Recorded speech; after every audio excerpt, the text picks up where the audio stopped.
नमस्कार किसान भाइयों, मैं पुरुषोत्तम कुमार एक बार फिर हाजिर हूँ आपके अपने YouTube चैनल किसानों की पाठशाला में। किसान भाइयों, आज हम बात करने वाले हैं कि हमारी धान की फसल लगभग 15 से 20 दिन की हो चुकी है और हमारी धान की फसल में पत्ता लपेटक और तना छेदक कीटों का आक्रमण हो चुका है। तो इन कीटों की हम पहचान कैसे करें और इनको कंट्रोल करने के लिए, इनकी रोकथाम के लिए कौन सी बेस्ट दवा का हम अपनी धान की फसल में इस्तेमाल करें, जो कि हमारी जो धान की फसल है उसमें तना छेदक और पत्ता लपेटक कीटों का आक्रमण ना हो।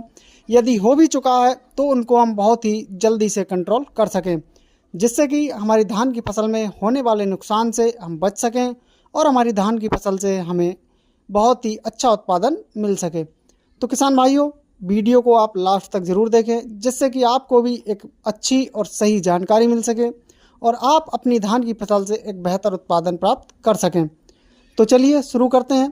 किसान भाइयों, बात करें हम धान की फसल में पत्ता लपेटक या तना छेदक कीटों की पहचान के बारे में, तो किसान भाइयों, जब हमारी धान की फसल में तितली हमें दिखाई देने लगती है तो हमें समझ लेना चाहिए कि हमारी धान की फसल में अब से 8 दिन बाद तना छेदक या पत्ता लपेटक कीट का आक्रमण होने वाला है।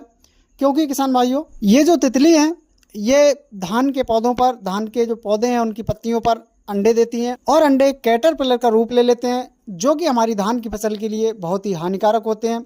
और यही कैटरपिलर हमारी जो धान की फसल है, जो धान का पौधा है, उसमें छेद करके पौधे के अंदर घुस जाते हैं, जिससे कि जो पौधे की मेन शाखा होती हैं उसको अंदर से काट देते हैं और पौधे का जो अंदरूनी भाग है वो सूखने लगता है, जिससे कि हमें अपनी धान की फसल में बहुत ही नुकसान देखने को मिलता है। तो किसान भाइयों, इन कीटों की रोकथाम के लिए मार्केट से जो दवा आपको लेकर आनी है वो लानी है इमामेक्टिन और लैम्डा साइहेलोथ्रिन।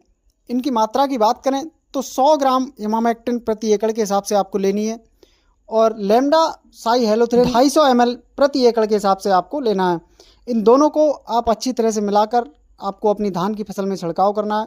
इनके छिड़काव करने से आपकी फसल में जो भी तना छेदक या पत्ता लपेटक कीट हैं वो पूरी तरह से नष्ट हो जाते हैं और आपकी फसल बहुत ही अच्छी तरह से बढ़वार करना शुरू कर देती है। वहीं दूसरी बात करें किसान भाइयों कि अगर आपको अपनी धान की फसल में स्प्रे में नहीं करना है तो आप ग्रेनुअल के रूप में भी आप दवाओं का इस्तेमाल कर सकते हैं।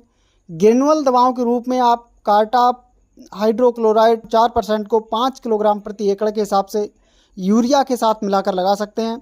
इसके अलावा एफएमसी के फर्टेरा का इस्तेमाल आप अपनी धान की फसल में कर सकते हैं। इसको भी यूरिया के साथ मिलाकर आप लगा सकते हैं। किसान भाइयों, जब आप इनका इस्तेमाल करते हैं तो आपको अपनी धान की फसल में नमी बनाकर रखनी है, यानी कि किसान भाइयों, आपको इनको लगाने के बाद अपनी धान की फसल में सिंचाई करनी है, जिससे कि इनका बहुत ही बेहतर रिजल्ट आपको आपकी फसल में मिल सके और आपकी फसल से तना छेदक और पत्ता लपेटक कीटों का सफाया हो सके। किसान भाइयों, जानकारी पसंद आई हो तो वीडियो को लाइक एवं शेयर ज़रूर करें।